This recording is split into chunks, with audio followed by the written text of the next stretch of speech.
Tenemos aquí Sí, sí.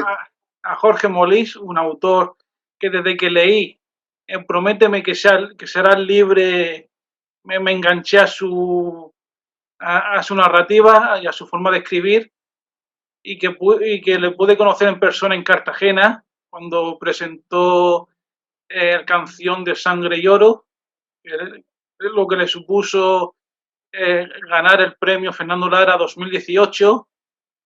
Y también lo vi en la Semana de la Novela Histórica de Cartagena, que también fue otro momento que me gustó verle. Y nada, y aquí estamos para hablar con él de su trayectoria literaria y sus dos últimas novelas, porque ya ha escrito varias, pero nos vamos a centrar en las dos últimas, en Canción de Sangre y Oro y en La Reina Sola.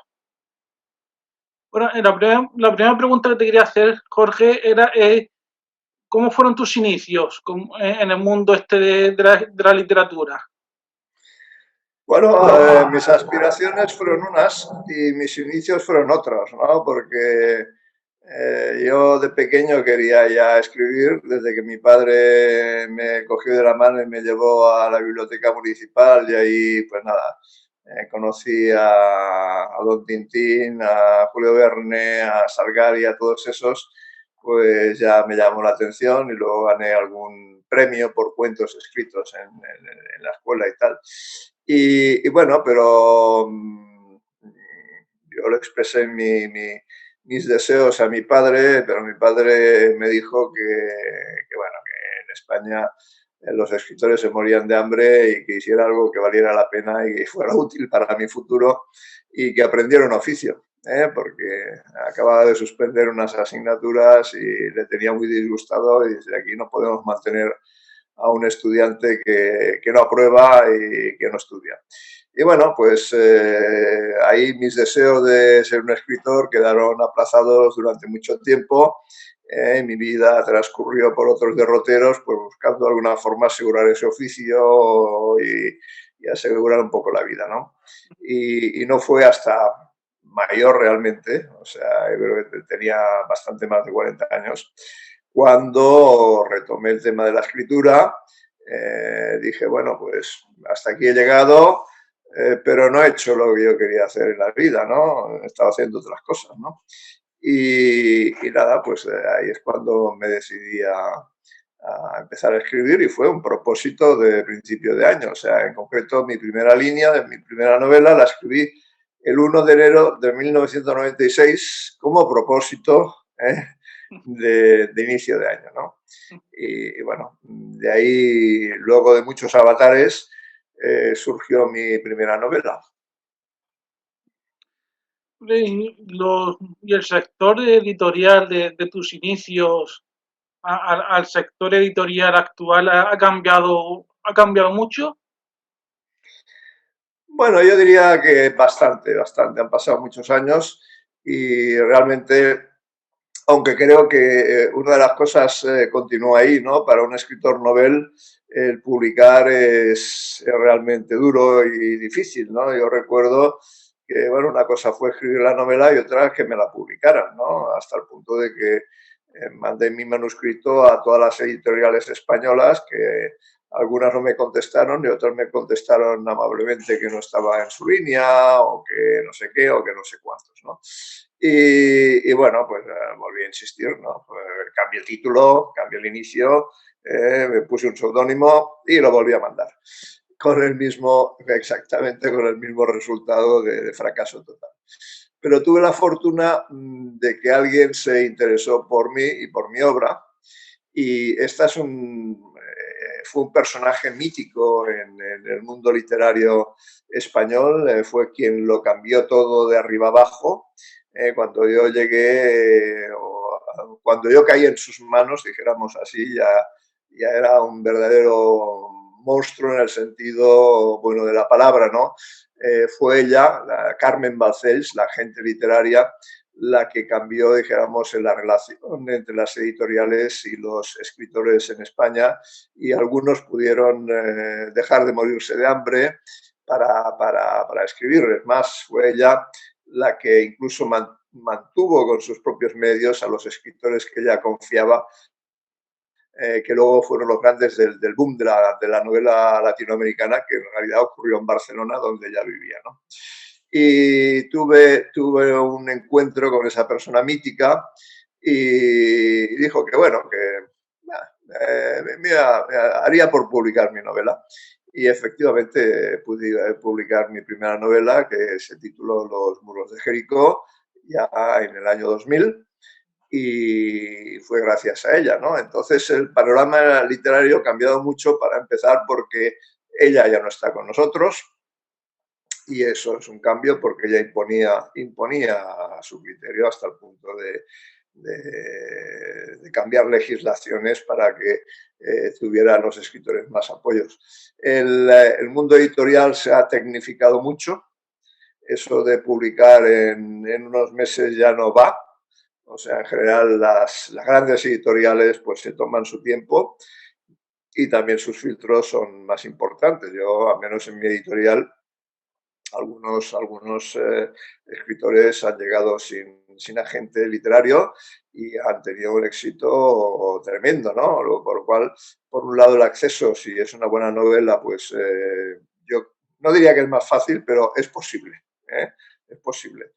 Y por otro lado, los plazos de publicación e incluso el mercado ha cambiado mucho también, ¿eh? O sea, primero por las televisiones privadas y las descargas ilegales por internet, y luego ahora con la pandemia parece que está resurgiendo el deseo de leer. De hecho, el otro día en un periódico de tirada nacional leí que una persona que decía que en esta pandemia ha descubierto la lectura, la literatura, que como no tenía otra cosa que hacer, que hizo ese Pues eso es descubrimiento. muy bueno, sí. Realmente sí. O sea, al inicio de la pandemia, pues cuando se cerraron librerías y tal, hubo una caída sustancial del mercado, pero luego hubo una subida hasta el punto de que el mercado terminó pues solo un poquito por debajo del año anterior, y hoy en día diría que va bien. O sea, mucha gente ha redescubierto la literatura, se ha cansado de ver tanta televisión. El tiempo que antes usaba socializando, tomando cervecitas con los amigos y tal, ahora no lo puede emplear. Y yo creo que eso quedará. Yo creo que ese amor por la lectura, ya descubierto o reencontrado, seguirá con nosotros, y bendito sea Dios y bendito sea la pandemia, habrá traído alguna cosita positiva, aunque pocas. Empecemos hablando de tus dos últimas novelas hasta el momento, porque supongo que seguirás escribiendo hasta que, como se dice, hasta que el cuerpo aguante. Hablamos un poquito de Canciones de Sangre y Oro, que te supuso ganar el premio. ¿Qué te supuso ganar el premio Fernando Lara en 2018? Bueno, para lo que tú me dices, mientras el cuerpo y la mente me aguante, seguiré escribiendo porque es lo que a mí me divierte, ¿no? Investigando, encontrando cosas sorprendentes para contarles a mis lectores, y eso es lo que me gusta a mí. O sea, el mismo disfrute que yo siento investigando, luego escribiendo y construyendo los personajes, quiero pasárselos a mis lectores. Bueno, cuando se publicó Canción de Sangre y Oro, que fue el premio Fernando Lara, yo llevaba tiempo sin publicar por circunstancias personales, llevaba 5 años sin publicar. De alguna forma, aunque había tenido éxitos muy notables anteriormente, desde El Anillo hasta La Reina Sola, pasando por Canción de Sangre y Oro, perdona, pasando en este caso por Prométeme que serás libre, y Tiempo de cenizas, que veo que lo tienes ahí atrás, pues yo diría que estaba bastante olvidado, ¿no? Y bueno, pues el premio Fernando Lara me sirvió para pues sacar la cabeza y decir, aquí estoy, y recuperar parte de mis lectores, ¿no? Y el proceso de documentación de la novela de Canción de Sangre y Oro, ¿cómo fue el proceso? ¿Fue un proceso costoso? ¿Te costó trabajo buscar información? Sí, fue muy costoso, pero sabes tú que en la vida lo que te da placer, pues no te importa cuánto tiempo empleas, ¿no? Y eso es lo que a mí me ha ocurrido, ¿no? O sea, yo descubrí una historia sorprendente, una historia que estaba ahí, una historia de España olvidada, y bueno, tú estás en Cartagena, una historia del Mediterráneo español olvidada, y por desgracia nuestras aventuras, las aventuras de España, primero como corona de Aragón y Murcia y tal, saliendo al Mediterráneo, y luego como España entera en época de reyes católicos, y luego como el Imperio Español, han ocurrido un montón de cosas ahí, cosas que son, vamos, de verdadera novela, pero que son reales y que de las cuales nos hemos olvidado, ¿no? O sea, yo cuando... y fue curioso porque yo descubrí todo eso leyendo un libro de un británico, de un inglés. Entonces, Sir Stephen Runciman en sus vísperas sicilianas. Estaba leyendo Edad Media del Mediterráneo. Y de repente digo, pero anda, este señor que es británico, que es inglés, me está contando mi propia historia que yo desconocía, ¿no? Y bueno, ahí lo que descubrí es, vamos, yo creo que Juego de Tronos se queda corto en comparación a lo que nosotros hemos hecho en el Mediterráneo y de lo cual nos hemos olvidado, ¿no? Y entonces, Canción de Sangre y Oro fue el inicio, La Reina Sola es la culminación, pero bueno, en esa, bueno, la culminación de un largo trabajo, ¿no? Pero en ese mismo libro del gran historiador británico decía cosas que me sorprendían, ¿no? El famoso Ricardo Corazón de León. Vamos, que todo el mundo decimos es un héroe porque sale en las películas, porque sale Ivanhoe, el Robin Hood y ha salido en tantos lugares como un gran héroe. Resulta que este historiador dice que fue un mal rey. Fue un mal rey. En cambio, nuestros olvidados reyes, Constanza de Aragón y Sicilia y Pedro III de Aragón, pues me los pone fabulosamente bien. Y admirado por lo que llegaron a hacer. Entonces dije, bueno, aquí hay que investigar, aquí merece la pena dedicarle unos años de tu vida a descubrir esto. Y nada, pues ahí me metí. Ha sido un proceso largo, laborioso, pero muy placentero, ¿no? Y yo creo que las cosas que cuando haces algo con placer y disfrutándolo se nota, y creo que se está notando en especial en La Reina Sola. Que La Reina Sola era continuación de Canción de Sangre y Oro. Pero se puede... Sí, sí, Kiko, es continuación, pero no es continuación. Vamos a ver si me explico, ¿no? Y yo acostumbro a hacer mis novelas independientes. Entonces, tú empiezas a leerme Canción de Sangre y Oro, pues bueno, es independiente y es independiente de que luego haya continuación o no. Tú te lees la Reina Sola y es independiente. Entonces, mi propósito es que, vamos, a un lector que no me conoce le llama la atención La Reina Sola, se compra La Reina Sola, que le guste como parece que está gustando y a partir de ahí, pues, que se lea Canción de Sangre y Oro, no se ha perdido nada y ya sabes que hoy en día están de moda más las precuelas que las secuelas, ¿no? Entonces, es igual en el orden que se lo lean, porque yo los he escrito para que el lector tenga un relato completo sin necesidad de nada más, ni que le falte nada de novelas anteriores o necesite novelas posteriores. No sé, perdona, te he cortado, me ibas a preguntar otra cosa. Te voy a preguntar ahora sobre Constanza y el rey Pedro III. ¿Qué destacarías de ellos dos? Bueno, mira, para empezar, Constanza, ¿no? Constanza era una mujer de su tiempo. O sea, vamos a encuadrarla en el siglo XIII. Una mujer muy religiosa, criada en una corte culta. Ella misma era una concertista notable de arpa y su misión en la vida era tener hijos y criarlos para que fueran reyes. Esa era su misión en la vida, ¿no? Y bueno, pues se hubiera entretenido con la poesía, con la música y bordando banderines con las enseñas de Aragón y de otros, con hilo de oro y de seda, ¿no? Pero la vida la puso en unas circunstancias dificilísimas para cualquiera, hombre o mujer, dificilísimas.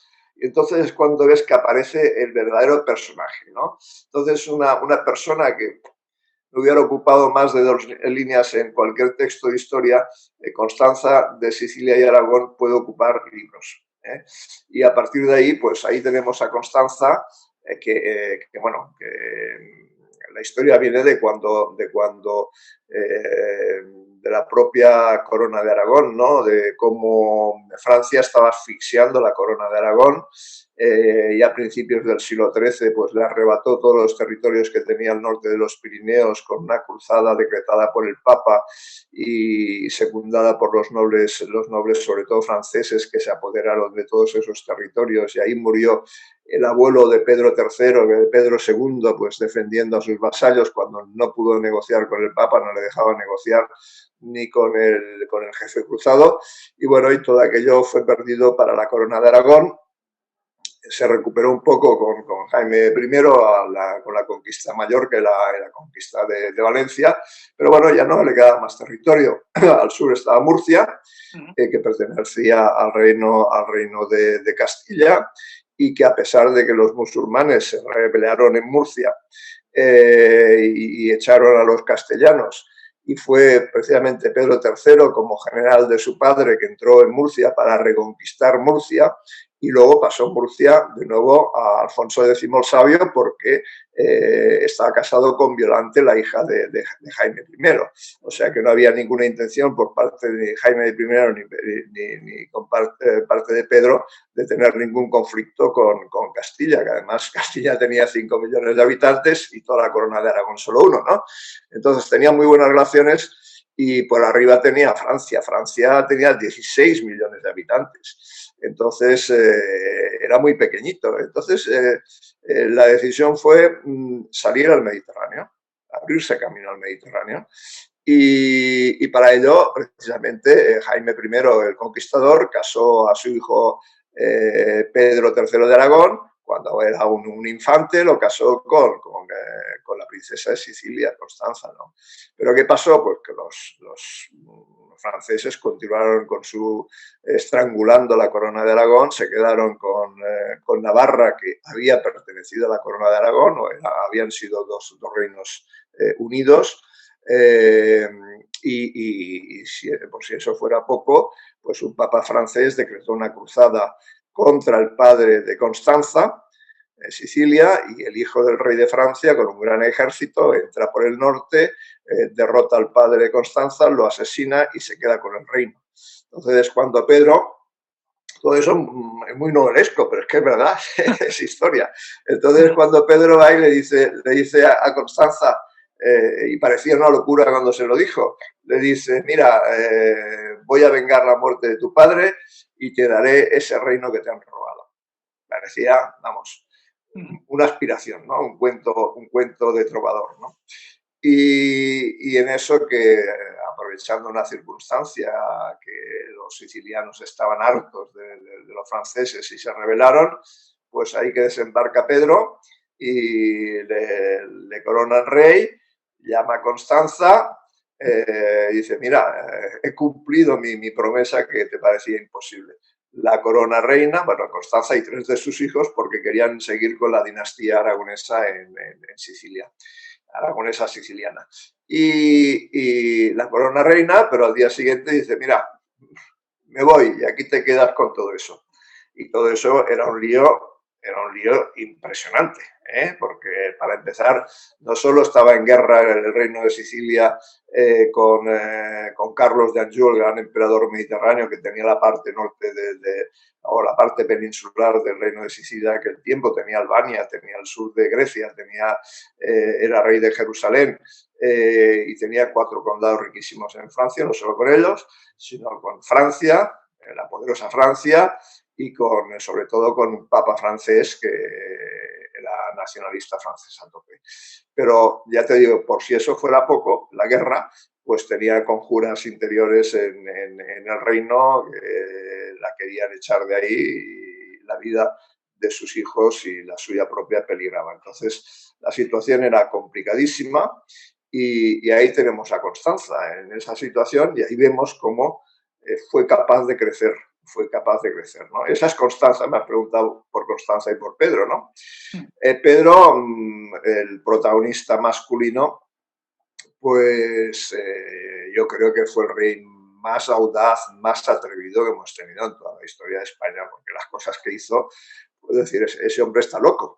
Pero resulta que dice que la fortuna sonríe a los audaces, y era un audaz. Entonces ya de por sí la conquista de Sicilia fue una locura, entre comillas, pero luego cuando para pararlo, porque era un gran líder militar, no le podía parar para nada el francés, le manda una carta insultándole, diciéndole que era un cobarde, que le había atacado sin declaración de guerra, cosa que era mentira, y retándole a un duelo. El otro, que era todo un caballero, Pedro III de Aragón, dice, pues venga, vamos allá al duelo.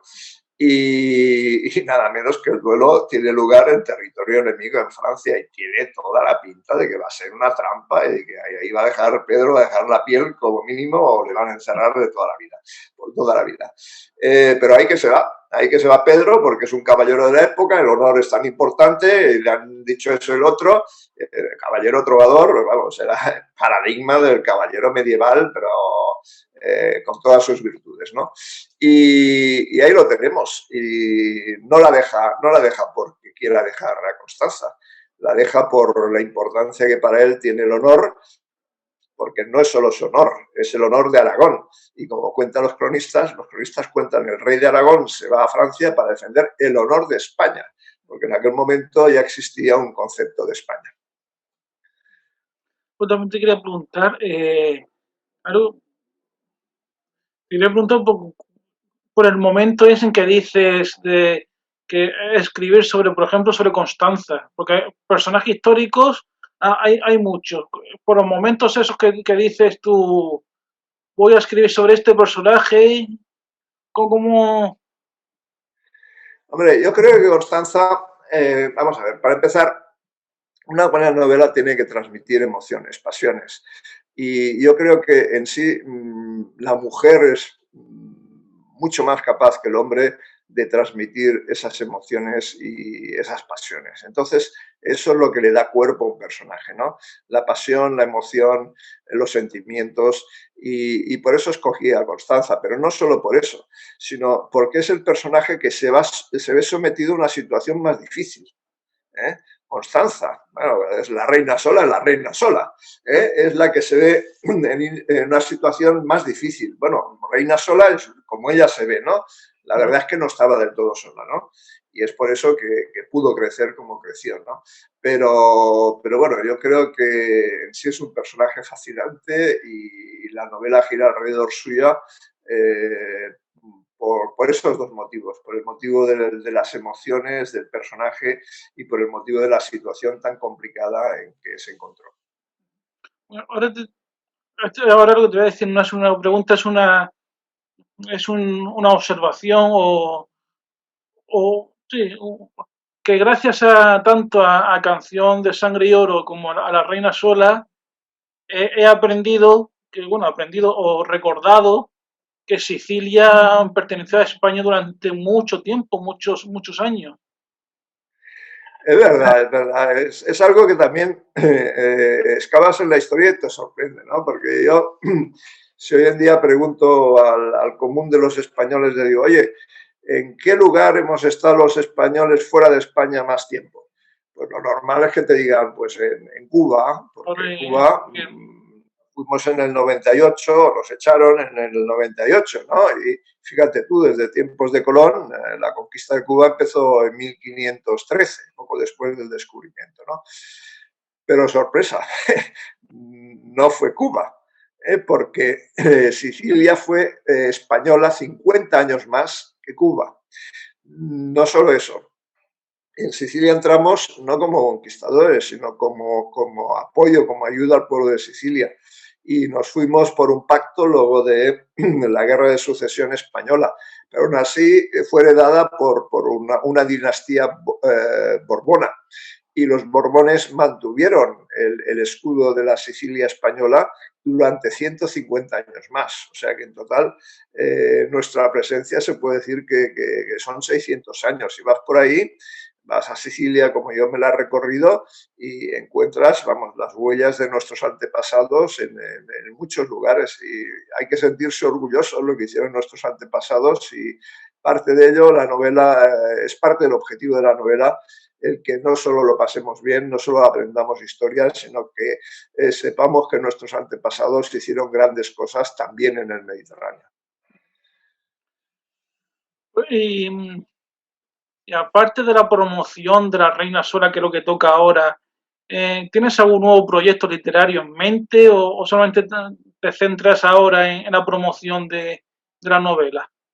Bueno, ahora me centro en la promoción de la novela y como tengo tan buenos comentarios y está tan yendo tan bien, pues para qué voy a hacer otra cosa de momento, sino que apoyar a esa novela porque yo creo que los lectores van a quedar muy contentos y eso es lo que está ocurriendo, ¿no? Pero bueno, sí, tengo otro proyecto. Yo voy a continuar con la aventura de España en el Mediterráneo porque, como te digo, me impactó. Y bueno, no va a ser continuación de La Reina Sola, pero sí que va a tocar más o menos nuestra época, en la misma época, y va a tocar algo de nuestra aventura en el Mediterráneo, porque, como te digo, es digna de conocerse. Bueno, como el mundo sabe que eres escritor de novela histórica, ahora te iba a preguntar que en qué época histórica te gustaría vivir. Bueno, la respuesta va a ser muy rápida ahora, ¿eh? Porque la humanidad lo ha pasado muy mal, lo ha pasado muy mal en distintos momentos, ¿no? Entonces, en concreto, en el siglo XIII, pues la gente eh, vivía de mala manera, ¿sabes? O sea que ya solo el ser libre, ya solo el ser libre era algo muy difícil. La vida era muy difícil por ejemplo, en el siglo XIII, pero es que no fue mucho más fácil en la época de los romanos y posteriormente tampoco.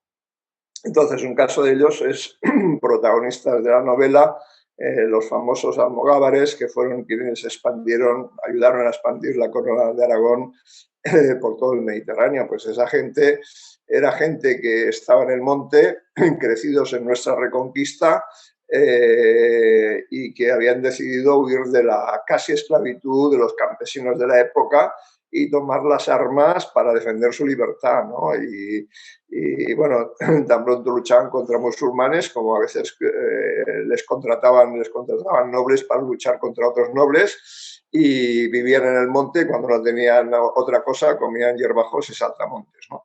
Y sus mujeres estaban ahí con ellos en el monte, bueno, estaban en el monte cuando ellos iban a luchar por ahí, ¿no? Entonces era gente que eran muy valientes porque, pues porque la vida valía poquito. Su propia vida valía poquito, ¿no? Y si la comida estaba del otro lado del enemigo, había que eliminar al enemigo para poder comer y para que sus familias comieran, ¿no? Eso ya te da una idea de lo duro que era.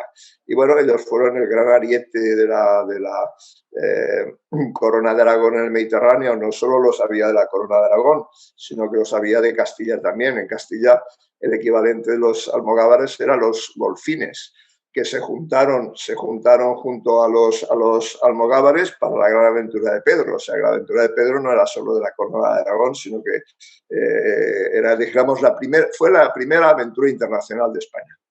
Eso vamos a decirlo así, la primera aventura internacional de España, o la primera salida internacional de España. Entonces, su grito de guerra, que era Aragón, au, au, despertaferro, helaba la sangre en las venas de sus enemigos. Y el hecho de que fueran pobres y que no tuvieran armaduras y que lucharan con armas primitivas, fue en su favor, porque en la guerra de guerrillas eran increíblemente buenos. No solo eso, sino como infantería de marina, porque podían saltar de nave en nave, cuando los otros con armadura casi ni se podían mover, ¿no? Y bueno, este es un ejemplo de lo dura que era la vida en ese momento, ¿no? Y cuando a mí, con esa pregunta, mi respuesta es, hoy vivimos mejor de lo que nunca antes hemos vivido como humanidad, ¿no? Y me quedo aquí, hombre, me gustaría visitarlo, ¿no?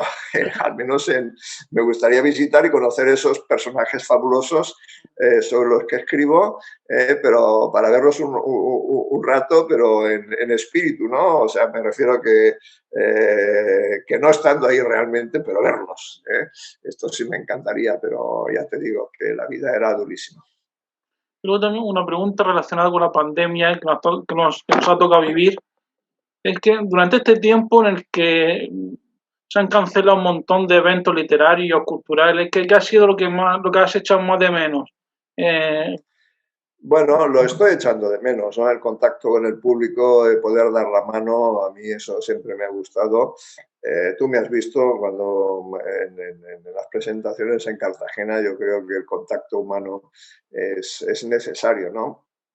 Pero bueno, hoy en día tenemos que buscar sucedáneos, como por ejemplo lo que estamos haciendo tú y yo ahora, y bueno, hay que adaptarse al tiempo que vivimos, ¿no? Y bueno, y dar gracias de que esto no es peor, ¿no? Porque veo justo que tienes atrás Tiempo de cenizas. En Tiempo de cenizas cuento la peste que hubo en el siglo XV, pero cuando la primera vez la peste llegó por el Mediterráneo, que llegó de Génova, vamos, hubo una mortalidad increíble.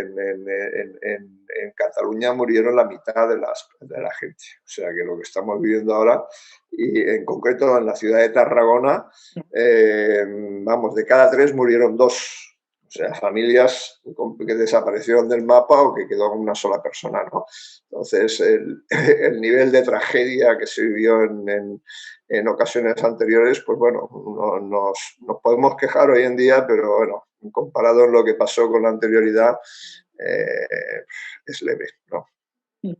Luego ya como última pregunta, como ya has escrito varias novelas y tienes una experiencia ya en el mundo literario, ¿algún consejo para aquellas personas que quieran empezar a escribir sus propias novelas? ¿Qué les dirías? Bueno, sobre todo que se desanimen, que intenten aprender lo más posible de lo que ellos lean o ellas lean, de lo que más les guste, porque tienen que escribir cosas que les guste. Y porque hay que poner pasión en la escritura y tienes que encontrar el tema que te motive para pasar muchas horas ahí, ¿no? Y una vez escribes tu novela, bueno, y aprender todo lo posible, no solo de quienes tú admiras, sino también hay seminarios en las bibliotecas. Yo para empezar, empecé con un club de lectura, ¿no? Clubes de lectura, clubes de escritura, estar por ahí y aprender lo más posible. Y una vez hecho todo eso, perseverar. O sea, porque luego publicar cuesta un montón. Pero bueno, no es imposible, hay que ir a por ello, pero no hay que desanimarse y decir, bueno, mira, me lo paso muy bien escribiendo, si publico, pues ya me lo pasaré fabulosamente mejor. Y no desanimarse. Pues nada, pues hasta aquí. Ha sido un placer hablar contigo y nada, y espero y deseo que alguna vez nos volvamos a ver en Cartagena o en alguna otra ciudad. Yo espero que sí, Kiko. Y te mando un abrazo muy fuerte y volveremos al pasado en la parte positiva. Eso espero también yo, y que vuelvan esos contactos entre autores, lectores, que eso la verdad que es muy bonito eso, el trato entre autor y lector. A mí me encanta, o sea que lo estoy deseando. Bueno, pues lo dicho, ha sido un placer y nada, y hasta la próxima. Fenomenal, oye, un abrazo fuerte y gracias por tu tiempo. Hasta luego. Hasta luego.